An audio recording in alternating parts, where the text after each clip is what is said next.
మొదటగా మనం భగవద్గీత అధ్యాయము 7 శ్లోకము 29ను పరిశీలిద్దాం. ఈ జ్ఞాన విజ్ఞాన యోగంలో భగవంతుడిని పూర్తిగా ఎలా తెలుసుకోవాలో శ్రీకృష్ణుడు వివరిస్తున్నాడు. మొదటగా ఈ పవిత్ర శ్లోకాన్ని భక్తితో విందాం.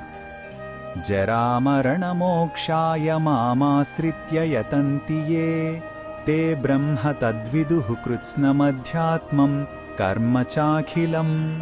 ఈ శ్లోకం అర్థమేమిటంటే, ఎవరైతే ముసలితనం మరియు మరణమనే దుఃఖాల నుండి విముక్తి పొందాలని కోరుకుంటూ నన్నే ఆశ్రయించి తీవ్రంగా ప్రయత్నిస్తారో అలాంటి వారు బ్రహ్మం అంటే ఏమిటో, అధ్యాత్మం అంటే ఆత్మకు సంబంధించిన సంపూర్ణ జ్ఞానం ఏమిటో మరియు కర్మ యొక్క సమస్త స్వరూపం ఏమిటో పూర్తిగా తెలుసుకుంటారు. ఇక్కడ ముసలితనం, మరణమంటే కేవలం శారీరక మార్పులే కాదు, జనన మరణ చక్రం నుండి శాశ్వతమైన విడుదల అని అర్థం. ఈ శ్లోకంలో ఉన్న భావం మనకు ఏమి చెప్తుందంటే, జీవితంలో ఎదురయ్యే అతిపెద్ద భయాలైన జరా మరణాల నుండి బయటపడటానికి భగవంతుడే ఒక స్పష్టమైన మార్గాన్ని చూపుతున్నాడు. ఆయనను శరణు వేడటం ద్వారా మన భయాలు జ్ఞానంగా మారతాయి.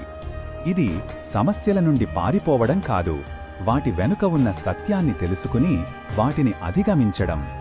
భగవంతునిపై నమ్మకం మనకు ధైర్యాన్ని, స్పష్టతను ఇస్తుంది. ఈ బోధనను మన దైనందిన జీవితంలో ఎలా ఉపయోగించుకోవచ్చు అంటే, మన వయసు గురించి లేదా భవిష్యత్తు గురించి ఆందోళన కలిగినప్పుడు ఆ శక్తిని భగవంతునిపై ధ్యానంగా మార్చాలి. మన పనులను దేవునికి అంకితం చేస్తూ చెయ్యడం, వాటి ఫలాలను ఆయనకే వదిలివేయడం, భగవంతుడిని ఆశ్రయించడం అంటే ఇదే. ఇలా చెయ్యడం వల్ల మనసు ప్రశాంతంగా ఉండి జీవితం యొక్క లోతైన అర్థం మనకు బోధపడుతుంది.